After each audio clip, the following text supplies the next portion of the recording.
Tapik, pakitapik, may blessing na darating sa iyo. Huwag kayong matakot, darating din yan. At ang prayer natin kapatid sa araw na sa bawat family.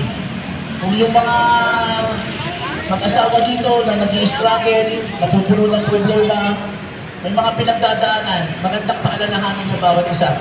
Sabi ko sa Genesis 2:24, dahil dito iiwan ng lalaki ang kanyang asawa at sila'y magsasama ng kanyang asawa at sila'y magiging isa.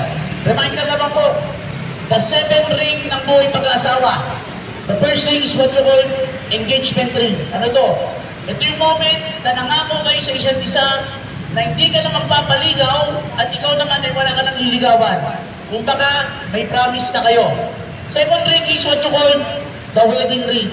Ito yung haharap kayo sa tao, sa simbahan at sa Diyos na kayo magsasama ng lifetime sa hirap at ginawa sa sakit o kalusugan.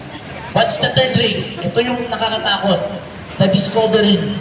Ito yung moment na malalaman mo na bad break pala yung jowa mo, na yung asawa mo pala hindi nabuhugas ng panga. Dito mo makikita ang lahat ng kanyang kailangan at ang kanyang lahat ng kalakasan.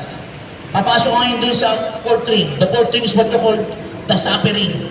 Kung saan pag uwi mo ng bahay, konsumisyon. Yung asawa mo, parang demonyo. Kaya yung bahay nyo, parang impyerno.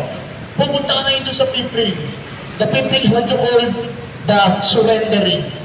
Ito yung ipapatalo mo na yung pinakamatinding foundation na itinatag ni Kristo, ang buhay pagpapamilya.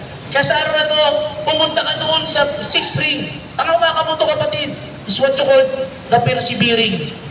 Huwag kang manawa, magpatuloy ka lang manalangin, magpakatatag ka, sapagkat darating yung kapitong ring, is what you call the offering. Na kung saan, isusuko mo na ang lahat sa Diyos, isusuko mo na ang buhay mo sa ating Panginoon. At kayong mag-asawa, patuloy kayong pagsasamahin, proproteksyonan at gagabayan ng Diyos na buhay. Let's pray. Dear Father, Son, the Holy Spirit, Amen. Lord, sa oras po na ito, itinataas po namin ang pinakamatindi, ngunit pinakamaliit na simbahan na itinatag mo, ang buhay pagpapamilya. Pagpalain mo, Panginoon, ang mga pamilya na ito. Ano man po kanilang pinagdadaanan, palakasin, patatagin, at gabayan mo po sila. At ano man po, Panginoon, ang prayer nila sa araw na to, ipagkaloob po ito. Itong samad na langin namin sa matamis na pangalan ni Jesus, aming Panginoon. Amen. The Father, Son, the Holy